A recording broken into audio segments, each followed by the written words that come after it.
Good morning friends, एक और बढ़िया सी वीडियो में आप सभी का स्वागत है। मैं हूं डॉक्टर जगत और मैं डेली व्लॉग करता हूं हेल्थ और फिटनेस के बारे में, सेल्फ इम्प्रूवमेंट के बारे में और मेरे पैशंस और हॉबीज़ के बारे में। आज की वीडियो थोड़ी अलग है। मेरे 365 डेज़ के चैलेंज के सभी टास्क जो हैं वो बढ़िया चल रहे हैं और जैसे मैंने आपको कहा कि 365 डेज़ चैलेंज में मैं मेरी physical health, mental health, social health, financial health और स्पिरिचुअल हेल्थ को बढ़ाने में काम कर रहा हूँ। और आज की वीडियो भी इसी के रिलेटेड है, यानी कि आपकी फाइनेंशियल हेल्थ को आप कैसे बेटर कर सकते हो जिससे कि आपके जो बाकी के जो 4 हेल्थ हैं उस पर स्ट्रेस कम हो।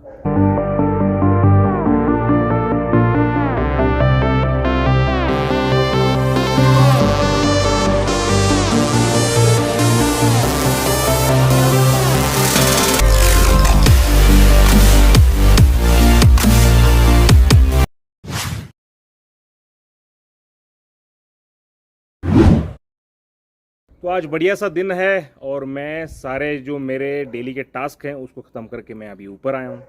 वीडियो शुरू करने से पहले आपको बताते हैं एक बढ़िया सी कहानी। एक गांव था, नाम था जगतपुर।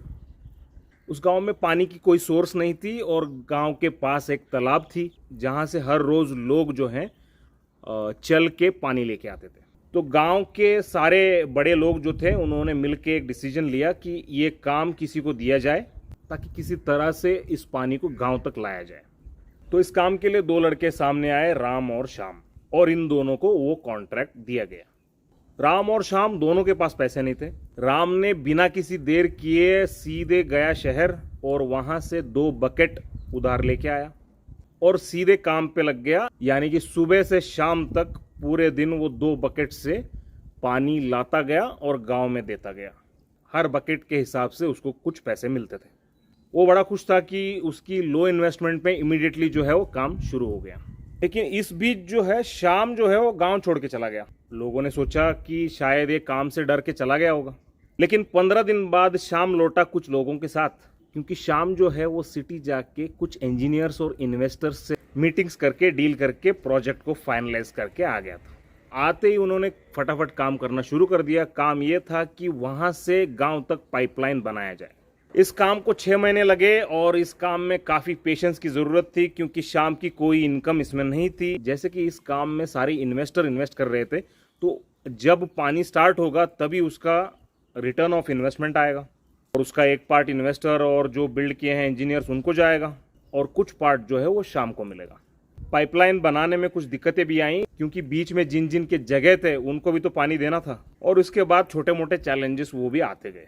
इन सारी चीज़ों को ओवरकम करने के बाद फाइनली पानी शुरू हुआ। सारे इन्वेस्टर्स और जो भी इसमें पार्टनर्स थे सारे को पैसे मिलने लगे, शाम को भी पैसे मिलने लगे। और एक दिन ऐसा आया कि इन्वेस्टर का सारा पैसा चूक गया और सारे प्रॉफिट जो है वो शाम को मिलने लगी। इस बीच राम जो है वो अपने 2 बकेट हमेशा की तरह सुबह से शाम पानी ले जाता रहा। थोड़े थोड़े पैसे वो भी कमाता रहा, लेकिन कुछ महीनों में ही बकेट टूट जाते थे, नए बकेट लाने पड़ते थे और जहां से उसने उधार ली थी उसको भी पैसे चुकाने थे। लेकिन राम के पास कोई ऑप्शन थी नहीं, और ऑप्शन थी भी तो वो राम इतना बिजी था अपने काम में कि उन ऑप्शंस को देख ही नहीं पाया। और जब भी राम को कोई काम आ जाता था या वो छुट्टी कर लेता था या फिर वो बीमार हो जाता था, तब उसकी इनकम रुक जाती थी। लेकिन जैसे ही शाम की जो पाइपलाइन प्रोजेक्ट है वो कंप्लीट हुई और रिटर्न ऑफ इन्वेस्टमेंट आया, उसके पास जब पैसे आए तो उसने बिल्कुल देर नहीं की और दूसरी पाइपलाइन शुरू कर दी। इस बार इन्वेस्टर की जरूरत नहीं थी, इन्वेस्टर वो खुद था, सिर्फ इंजीनियर्स और वर्कर्स जरूरी थे। इस प्रोजेक्ट को बनाने में शाम को सिर्फ 4 महीने लगे, क्योंकि पहले की एक्सपीरियंस उसके काम आ गई। और इस प्रोजेक्ट में शाम ने जो पाइप की साइज थी वो भी बड़ी लगाई, यानी कि हर दिन जो उसे पैसा मिलता था वो भी ज्यादा हो गई। ये प्रोजेक्ट खत्म होने के बाद और इसके पैसे शाम को मिलने के बाद शाम ने एक और तरकीब निकाली। पास वाले गांव में गया और उसने अपने प्रोजेक्ट्स के बारे में बताया और वहां पे भी तालाब से पाइपलाइन बनानी शुरू कर दी। जब दोनों राम और श्याम की एज 65 हुई तब राम पूरी तरह से थक चुका था और उसने ये काम बंद कर दिया और वैसे ही उसकी इनकम भी बंद हो गई। थोड़े बहुत जो उसने पैसे बचाए थे उसमें अपना गुजारा करने लगा। लेकिन दूसरी तरफ श्याम बहुत ही अमीर आदमी बन गया था और उसने इस काम के अलावा बहुत सारे ऐसे काम करने लग गया था। इसमें सोचने वाली बात यह है कि श्याम जब सोता था तब भी उसे पैसे आते थे और पिछले 30 या 40 साल में श्याम ने कोई काम नहीं किया, फिर भी उसके पैसे आ रहे थे और उसके प्रोजेक्ट मैनेजर्स और एम्प्लॉयज़ जो थे वो उसके लिए काम कर रहे थे। सोचने वाली बात यह है कि दोनों ने शुरुआत वहीं से की थी, दोनों के पास पैसे नहीं थे, लेकिन दोनों की जो आगे की लाइफ है वो कम्प्लीटली डिफरेंट है। उम्मीद है आपको ये कहानी अच्छी लगी। वीडियो को शुरू करने से पहले मैं यहाँ पे एक डिस्क्लेमर देना चाहता हूँ कि ये वीडियो एक एडवाइस नहीं है, ये सिर्फ एक अवेयरनेस और एजुकेशनल वीडियो है। मैंने जो सीखा, पढ़ा और मेरी एक्सपीरियंस में मैंने जो जो चीज़ें की उन चीज़ों को यहाँ पे शेयर कर रहा हूँ। तो आप अपनी अकल लड़ाइए और मुझे उम्मीद है कि मैं इस वीडियो के थ्रू आपको इंस्पायर कर सकता हूँ। वीडियो बहुत मज़ेदार है, एंड तक देखिए, क्योंकि एंड में आपको मैंने जो बढ़िया से तरीके यूज़ किए हैं और मैंने जो बढ़िया टिप्स यूज़ किए हैं उन चीज़ों को मैं शेयर करूँगा। दुनिया में 4 तरह के काम होते हैं। एक तो है एम्प्लॉयड, यानी कि आप कहीं पे वर्क कर रहे हो, जॉब कर रहे हो। सेल्फ एम्प्लॉयड, आप डॉक्टर हो या फिर आपका खुद का कोई सर्विस प्रोवाइडर हो, कोई भी प्रोफेशन आप करते हो तो आप सेल्फ एम्प्लॉयड हो। तीसरा है बिजनेस, यानी कि आपने कुछ लोगों की मदद से, कुछ एक्सपर्ट्स की मदद से ये टीम बनाया और वो आपके लिए काम कर रहे हैं। और चौथा है इन्वेस्टर, यानी कि किसी ने अगर दूसरों के बिजनेस में अपना पैसा लगाया और उसके प्रॉफिट्स में उसका भी एक शेयर है। पहली और दूसरी कैटेगरी यानी कि एम्प्लॉयड और सेल्फ एम्प्लॉयड हैं वो बकेट वाले लोग हैं। जब तक वो काम करेंगे तभी उनका पैसा आएगा, अगर वो बीमार हो गए या छुट्टी ले लिया तभी भी उनकी इनकम नहीं आती है। यानी कि ये 2 कैटेगरी के लोग फाइनेंशियली डिपेंडेंट हैं अपने काम पे। एक और बात इसमें देखने वाली ये है कि इसको ज़्यादा ग्रो नहीं कर सकते, इसकी एक लिमिट होती है एक्सपांशन की, यानी कि इसे स्केल अप नहीं कर सकते। तीसरी और चौथी कैटेगरी जो है वो बिजनेस एंड इन्वेस्टर, ये दूसरों से अपना काम करवाते हैं और उससे इनकम डिराइव करते हैं, जो है पैसिव इनकम। पहले वाली जो 2 कैटेगरीज हैं वो एक्टिव इनकम है और दूसरी वाली जो कैटेगरी है वो पैसिव इनकम है। यानी कि इनकी इनकम जो है इनके एक्टिव काम पे डिपेंडेंट नहीं है, ये जब सो रहे हैं तब भी इनके पैसे बन रहे हैं। यानी कि पैसा उनके लिए काम कर रहा है, वो पैसे के लिए काम नहीं कर रहे हैं। सबसे ज़रूरी चीज़ ये है कि ये चाहे कितने भी उम्र के हों या जब ये नहीं हैं तब भी इनके पैसे आते रहेंगे, सिर्फ इनको अच्छे से मैनेज करना है और इसी को कहते हैं फाइनेंशियल फ्रीडम। तो सबसे बड़ा सवाल ये है कि क्या पहली कैटेगरी के लोग दूसरी कैटेगरी में शिफ्ट हो सकते हैं? क्या थोड़े पैसों से शुरुआत कर कर आप पैसिव इनकम कमा सकते हो? क्या मैंने खुद अपनी इनकम एक्टिव से पैसिव शिफ्ट किया है? और क्या फाइनेंशियल फ्रीडम पॉसिबल है? और इन सभी का आंसर है यस। सही अवेयरनेस, सही प्लानिंग और पेशेंस से ये सारी चीज़ें की जा सकती है और मेरी जो एक्सपीरियंसेस है वो यहाँ पे मैं शेयर कर रहा हूँ। जनरली ये माना जाता है कि फाइनेंशियल फ्रीडम के लिए आपके 7 इनकम सोर्सेस होने चाहिए। पैसिव इनकम सोर्सेस अगर हों तो बहुत अच्छी बात है।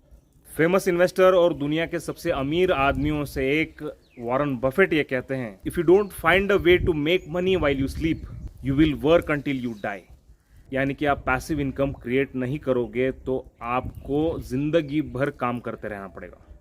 कहा जाता है कि वॉरेन बफेट के 83 स्ट्रीम्स ऑफ इनकम है। आप चाहे हाउसवाइफ हो, आप चाहे स्टूडेंट हो, आप चाहे एम्प्लॉई हो, आप चाहे सेल्फ एम्प्लॉयड हो या कोई भी प्रोफेशन आप कर रहे हो या छोटी मोटी आपकी जो भी बिजनेस है, ये वीडियो सारे लोगों के लिए एप्लीकेबल होता है। और इस वीडियो में मैंने सिर्फ पॉसिबल और कम रिस्की जो ऑप्शंस हैं वही बताए हैं। इसमें ज़्यादातर ऑप्शंस जो हैं उनके लिए कोई इनिशियल इन्वेस्टमेंट की ज़रूरत नहीं है और इसमें ज़्यादातर ऑप्शंस में आपकी एजुकेशन बैकग्राउंड और ना ही आपकी नॉलेज मैटर करती है। एक बात यहाँ पे साफ साफ कह दूं कि ये वीडियो करोड़पति बनने के लिए नहीं है, सिर्फ फाइनेंशियल फ्रीडम, आप कैसे सिंपल आसान ज़िंदगी जी के आपके पैशंस फॉलो कर सकते हो, आपके पैशंस को मोनेटाइज कर सकते हो और एक कंफर्टेबल, हेल्दी, स्ट्रेस फ्री ज़िंदगी जी सकते हो। तो चलिए बिना किसी देरी के शुरू करते हैं सॉल्यूशन। तो पहला स्टेप है फाइनेंशियल एजुकेशन, फाइनेंशियल अवेयरनेस। हमारे स्कूल्स में फाइनेंशियल एजुकेशन नहीं सिखाई जाती है, उसके लिए खुद मेहनत करनी पड़ती है। ये जो चल रही है ये अवेयरनेस है। मैं जो पॉइंट्स आगे बताऊंगा उन पे आपको जो इंटरेस्ट है उस पे आप फर्दर रिसर्च कीजिए। स्टेप 2 ये है कि आपकी कोई सोर्स ऑफ इनकम छोटी सी या आप एम्प्लॉई हो, जो भी हो, आपकी जो भी छोटी सोर्स ऑफ इनकम है उसमें आप सेव करना शुरू कीजिए। आइडियली 25-75 रूल जो कहता है कि आपकी जो इनकम है उसकी 75% आपको सेव और इन्वेस्ट करना चाहिए और बाकी बचे 25% में आपको अपना गुजारा मैनेज करना चाहिए। स्टेप 3, आपके जो भी लोन्स हैं डेप्ट फ्री आपको होना है, यानी कि आपके जो भी ईएमआईज हैं या फिर कोई भी जो लोन्स हैं उनको धीरे धीरे सेविंग करके डेप्ट फ्री आपको बनना है। इसमें एक टिप ये है कि हाई इंटरेस्ट वाली जो लोन्स हैं, स्पेशली ईएमआईज जो होती हैं या फिर आपका क्रेडिट कार्ड अगर है तो उनको पहले पे कीजिए, और जो लो इंटरेस्ट वाली लोन्स हैं उनको बाद में पे कीजिए। अगर आपकी कोई लोन ऐसी है जो 8% से कम है तो उसको लोन पे मत कीजिए, क्योंकि वो ईयरली इन्फ्लेशन जो होता है उससे कम है, यानी कि वो फायदे का सौदा है। स्टेप 4, बचाए हुए पैसों को इन्वेस्ट कीजिए और पैसिव इनकम क्रिएट कीजिए। ये कैसे करना है चलिए देखते हैं। पैसिव इनकम क्रिएट करने के कुछ आइडियाज़ की अगर बात करें तो एफडी, आरडी, चिट फंड्स और म्यूचुअल फंड्स जो होते हैं वो इनिशियली आपको हेल्प करेंगे। एफडी में आप लमसम इन्वेस्ट करोगे और उससे आपको इंटरेस्ट आएगा। आरडी यानी कि रिकरिंग डिपॉजिट, आपकी अगर मंथली इनकम आती है तो उसमें से एक पार्ट जो है आप सेव कीजिए और कुछ पीरियड के बाद आप उसको निकाल सकते हो, उसकी एफडी कर सकते हो या कोई और अच्छी इन्वेस्टमेंट आप कर सकते हो। चिट फंड्स और म्यूचुअल फंड्स में कुछ रिस्क होता है, लेकिन आप वाइजली करोगे और सेफ्टी देख के करोगे तो ये काफ़ी अच्छे ऑप्शंस हैं। ये चारों मेथड्स मैंने इनिशियली यूज़ किए थे एक कॉर्पस क्रिएट करने के लिए। नेक्स्ट ऑप्शन है रियल एस्टेट। आपके पास अगर कोई स्पेस है, घर है या फिर खुली हुई प्लॉट है तो उसको आप रेंट कर सकते हो, यानी कि रेंटल इनकम, एक पैसिव इनकम आप जनरेट कर सकते हो। अगर इस रेंटल इनकम को आपको बढ़ाना है तो आपका जो घर है उसको थोड़ा फर्निश्ड करके आप एयरबीएनबी पे पोस्ट कर सकते हो, जहां पे आपको एवरी डे बेसिस पे रेंट मिलेगा और वो काफ़ी हाई होती है। तीसरी, आपकी अगर कोई खुली जगह है और वो लोकेशन अगर सूटेबल है तो आप वेयर हाउसेस बना सकते हो। आपको पता है कि काफ़ी सारे ऑनलाइन प्रोवाइडर्स अभी हैं, उनको वेयर हाउसेस की ज़रूरत होती है, और काफ़ी सारे बिजनेसेस और फैक्ट्रीज को भी गोडाउन्स की ज़रूरत होती है। इसके साथ ही एक और ऑप्शन जो है वो है कमर्शियल प्रॉपर्टीज़ में इन्वेस्ट करना। ये बहुत ही बढ़िया होता है, इसकी वैल्यू भी अप्रिशिएट होगी और आपको रेगुलर इनकम रेंट के रूप में देती रहेगी। अगर रियल एस्टेट में कुछ मिथ्स की बात की जाए तो आपका घर और आपका खुला प्लॉट जो है वो आपका एसेट नहीं है, इनफैक्ट वो एक लायबिलिटी है। एसेट वो होता है जो आपको इनकम प्रोवाइड करता है। आपका घर और आपका प्लॉट आपको टैक्सेस के रूप में और मेंटेनेंस के रूप में खर्चे प्रोवाइड कर रहा है, तो आपको इन चीज़ों पे कम से कम खर्चा करना चाहिए। कुछ और टिप्स की बात करें कि रियल एस्टेट में सेल करने के लिए रेडी होना चाहिए। जैसे आप खरीदो उसमें वैल्यू ऐड करो, यानी कि उसमें जो भी इंप्रूवमेंट्स आप कर सकते हो उस प्लॉट में या घर में, या कोई शॉप आप कमर्शियल शॉप ले रहे हो तो उसमें क्या वैल्यू ऐड कर सकते हो और कैसे ली हुई जो प्राइस है उससे ज़्यादा आप बढ़ा सकते हो, कैसे सेल कर सकते हो। ये डिटरमाइन करता है कि आपकी पैसिव इनकम कैसी रहेगी। तो आपको अपग्रेड करना है और सेल करना है, तभी वो आपके लिए एसेट बन सकता है, यानी कि इनकम प्रोवाइड करने वाला एक पैसिव इनकम बन सकता है। पैसिव इनकम के दूसरे ऑप्शन पे चलते हैं, स्टॉक मार्केट में इन्वेस्ट करना। वो कहावत आप जानते हो कि आपके सारे एप्पल्स जो हैं आप एक ही टोकरी में नहीं रख सकते, आपको अलग अलग इनकम स्ट्रीम्स चाहिए। तो शेयर मार्केट एक बहुत बढ़िया टूल है, अगर आप इसको सेफली समझ के करोगे तो बहुत अच्छी इनकम आपको दे सकती है। खासकर लॉन्ग टर्म इन्वेस्टमेंट्स जैसे बड़े बड़े कंपनीज, टाटा हो सकता है, रिलायंस हो सकता है, सोलर जैसी रिन्यूएबल एनर्जी के कंपनीज हैं, या फिर ईवी सेक्टर जो है वो बहुत ही ज़्यादा बूम होने वाला है। तो इन चीज़ों में आप अभी इन्वेस्ट करोगे तो आगे आपको बहुत ज़्यादा बेनिफिट मिलेगा। इसके अलावा अगर आपके पास फ्री टाइम है तो इन्वेस्टिंग सीख के आप खुद से इन्वेस्ट कर सकते हो स्विंग ट्रेड्स में, यानी कि आप स्टॉक्स एक शॉर्ट टर्म में बाई कर सकते हो और जब वो प्राइस हाई जाएगी तब आप सेल कर सकते हो। इसमें कुछ सालों की ट्रेनिंग और एक्सपीरियंस की रिक्वायरमेंट है। इसको अचीव करने में और प्रॉफिटेबली स्विंग ट्रेड करने के लिए मुझे 3 साल लगे थे। ट्रेडिंग का ये एक लो रिस्क तरीका है क्योंकि इसमें स्टॉप लॉस होती है। इसके अलावा स्टॉक मार्केट में एक और ऑप्शन है जो है म्यूचुअल फंड्स। अगर आप सेफली करना चाहते हो तो म्यूचुअल फंड्स, इंडेक्स फंड्स जैसे म्यूचुअल फंड्स में आप इन्वेस्ट कर सकते हो। इंडेक्स फंड्स का मतलब होता है कि इंडिया की टॉप 50 कंपनीज या टॉप 100 कंपनीज में आप इन्वेस्ट करोगे म्यूचुअल फंड्स के थ्रू। तो अगर इंडिया की ग्रोथ होगी तो वो तो ज़रूर होगी, तो आपको अच्छे बेनिफिट्स आएंगे। अगर कुछ टिप्स इन्वेस्टिंग के बारे में अगर बात करें तो मैं पर्सनली इंट्राडे ट्रेडिंग और ऑप्शंस ट्रेडिंग नहीं करता हूं, क्योंकि इनके बारे में मुझे इतनी ज़्यादा एक्सपर्टीज़ और नॉलेज नहीं है। और ये एक्टिव इनकम है, पैसिव इनकम नहीं है, क्योंकि इन पे आपको हर रोज़ बैठ के काम करना पड़ेगा। इसमें ज़्यादा रिस्क भी इन्वॉल्व है और ये बहुत स्ट्रेसफुल है। पैसिव इनकम के कुछ और मेथड्स जो मैं यूज़ कर रहा हूँ, जो मैं यूज़ करने वाला हूँ, ऐसे कुछ एग्जाम्पल्स मैं आपको यहाँ पे बताना चाहूँगा। पहला है, एक कोई भी आपकी इंटरेस्ट की वेबसाइट आप स्टार्ट कर सकते हो। आपको पता है कि होस्टिंग, वेब होस्टिंग जो है और वेबसाइट्स जो है वो आपको रेडीमेड टेम्पलेट्स आजकल मिल जाती हैं। अगर कोई इंटरेस्टिंग वेबसाइट आप चलाते हो तो इनमें एडसेंस के थ्रू एड्स आएंगी और जितनी ज्यादा फुटफॉल होगी उतनी ज्यादा आपको इनकम आ सकती है। ये काफी इजी मेथड है और कोई भी इसे कर सकता है और इसकी इन्वेस्टमेंट भी जो है वो बहुत मिनिमम है। इसी के रिलेटेड एक और मेथड है पैसिव इनकम का, वो है ब्लॉग्स लिखना, यानी कि आर्टिकल्स आप बना सकते हो। उसी वेबसाइट में भी आप ब्लॉग्स बना सकते हो, एक डेडिकेटेड वेबसाइट आप बना सकते हो जहां पे आपकी इंटरेस्ट या आपकी एक्सपीरियंस की जो है आप आर्टिकल्स वहां पे बना सकते हो। इसी के रिलेटेड एक और मेथड ये है कि आप बुक्स लिख सकते हो। आजकल बुक्स लिखना काफी आसान हो गया है, पब्लिश करना भी काफी आसान हो गया। आपको जो टॉपिक के बारे में इंटरेस्ट है या नॉलेज है उसके बारे में आप बुक्स लिख सकते हो।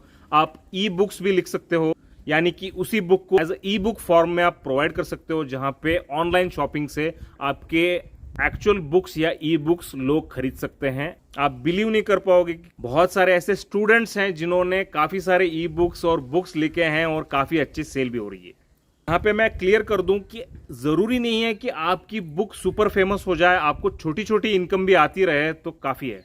और ई बुक्स में तो आपको प्रिंटिंग की भी जरूरत नहीं है, एक बार अपलोड कर दो, वो जिंदगी भर थोड़े थोड़े उसके डाउनलोड्स होते रहेंगे। अगला ऑप्शन है, आप किसी आइडिया के बारे में ऐप बना सकते हो और उसके डाउनलोड से भी आप पैसे कमा सकते हो।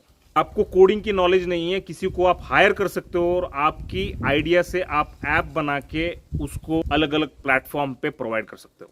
आप एक इंटरेस्टिंग फेसबुक पेज चला सकते हो और जिसके पॉपुलर होने पे उसके ऊपर एड्स आएंगी और उस एडसेंस से भी आप रेवेन्यू कमा सकते हो। आप यूट्यूब चैनल भी ओपन कर सकते हो। आपकी कोई भी स्किल लेवल, अगर आप स्टूडेंट है, हाउसवाइफ है, छोटी छोटी चीजों को आप दिखा के इंटरेस्टिंग वीडियोस बना के आप एक सक्सेसफुल यूट्यूब चैनल बना सकते हो जो आपको सालों साल तक करोड़ों रुपए इनकम दे सकती है। शाम की तरह ही मेरे कुछ पाइपलाइंस ऑलरेडी रेडी हो चुके हैं। ये एक पाइपलाइन है जो रेडी हो रहा है और कुछ पाइपलाइंस जो है वो प्लानिंग में है, वो जल्दी से इंप्लीमेंट हो जाएंगे। अगर आप हाउसवाइफ हो तो किचन या कुकिंग रिलेटेड या एम्ब्रॉयडरी रिलेटेड आपकी जो भी हॉबीज हैं उसके रिलेटेड आप बना सकते हो। अगर आप टेलर हो, मिस्त्री हो, कोई भी चीज आप जो बना रहे हो उसी का वीडियो बनाओ, उसी के मेथड को, अलग अलग टाइप्स को आप दिखा के उसका भी एक चैनल बना सकते हो। अगर आप कैमरा के सामने बात नहीं करना चाहते हो, फेसलेस यूट्यूब चैनल बना सकते हो। आजकल सक्सेसफुल यूट्यूब चैनल बनाने के लिए कंटेंट ओरिजिनलिटी की भी जरूरत नहीं है, सिर्फ जरूरत है आपकी पसंदीदा नीश की जो लोग देखना चाहते हैं और आप इसके बारे में पैशनेट हो और रेगुलरली वीडियोस आप बना सकते हो। इससे रिलेटेड अगर मेथड्स की बात करें तो कोलैबोरेशंस आप कर सकते हो आपके चैनल्स के थ्रू, आपके फेसबुक पेज के थ्रू या इंस्टाग्राम अकाउंट के थ्रू, सोशल मीडिया के थ्रू, जिनके थ्रू आप कुछ प्रोडक्ट्स को मार्केट कर सकते हो। कुछ और मेथड्स की बात करें तो stock images, stock audio, stock video बहुत पॉपुलर है क्योंकि आजकल कंटेंट क्रिएटर्स बहुत हो गए हैं तो उनको काफी सारी चीजें जरूरत होती है। जैसे कि एक पंछी की आवाज अगर मुझे चाहिए तो मैं जाके रिकॉर्ड नहीं करूंगा, मैं सिर्फ स्टॉक ऑडियो को डाउनलोड करूंगा। तो स्टॉक इमेजेस, स्टॉक ऑडियो और स्टॉक वीडियो की बहुत ज्यादा रिक्वायरमेंट है जिससे आप बहुत सारे पैसे कमा सकते हो। इसके अलावा आर्ट आप मार्केट कर सकते हो, आर्ट और हैंडीक्राफ्ट्स की भी बहुत ज्यादा डिमांड है। अगर आप एक टीचर हो, लेक्चरर हो या फिर आपको कोई सब्जेक्ट के बारे में पता है, बहुत सारे ऑलरेडी एस्टैब्लिश्ड प्लेटफॉर्म से, टीचिंग साइट्स हैं जैसे कि यूडेमी, जहां पे आप ऑनलाइन कोर्सेस और ट्रेनिंग मॉड्यूल्स क्रिएट कर सकते हो जिससे कि आपकी कंटिन्यूअस पैसिव इनकम आती रहेगी। इसके अलावा ऑनलाइन सेलिंग बहुत पॉपुलर हो रहा है। जो चीजें आप नहीं बना रहे हो, आपके सराउंडिंग्स में एक यूनिक चीज अगर मिल रही है तो उसको ऑनलाइन सेल कर सकते हो आप अमेजोन, फ्लिपकार्ट जैसी साइट्स पे, और ये भी एक बहुत अच्छा ऑप्शन है। इसके अलावा एफिलिएट मार्केटिंग, यानी कि आपकी जो भी फेसबुक पेज है, यूट्यूब पेज है या व्हाट्सएप है, इसके थ्रू आप कुछ मार्केट कर सकते हो।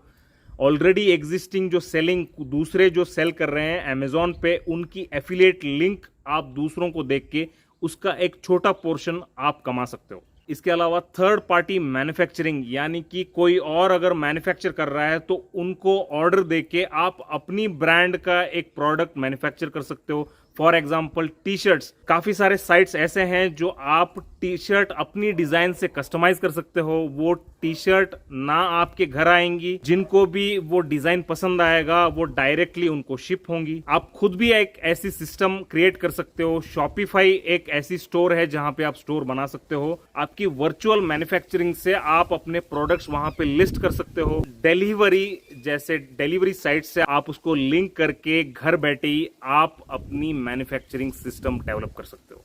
एक और मेथड ये है कि आप अपनी लोकल बिजनेसेस या लोकल स्टार्टअप में as a sleeping partner invest कर सकते हो।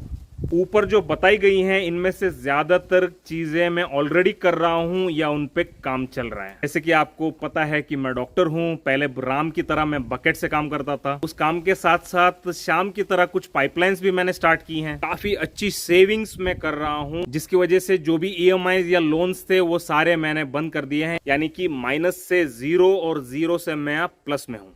अगर कुछ हेल्पफुल टिप्स जो मुझे यूजफुल हुई थी वो अगर बताई जाए तो आपकी लाइफस्टाइल और एक्सपेंसेस को कंट्रोल कीजिए। अगर पॉसिबल हो तो डाउन साइज कीजिए। आप जो चीजें यूज नहीं कर रहे हैं उसे ऑनलाइन सेल कीजिए।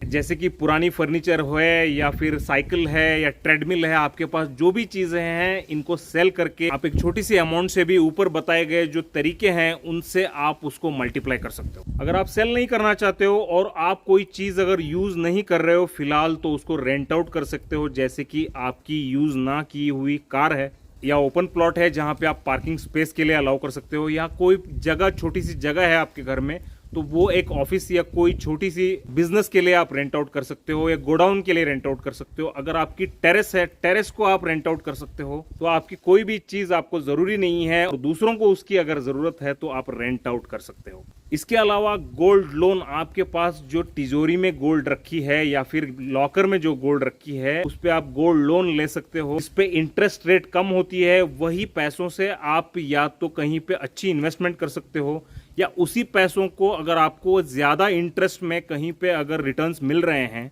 तो उससे भी आप पैसिव इनकम जनरेट कर सकते हो।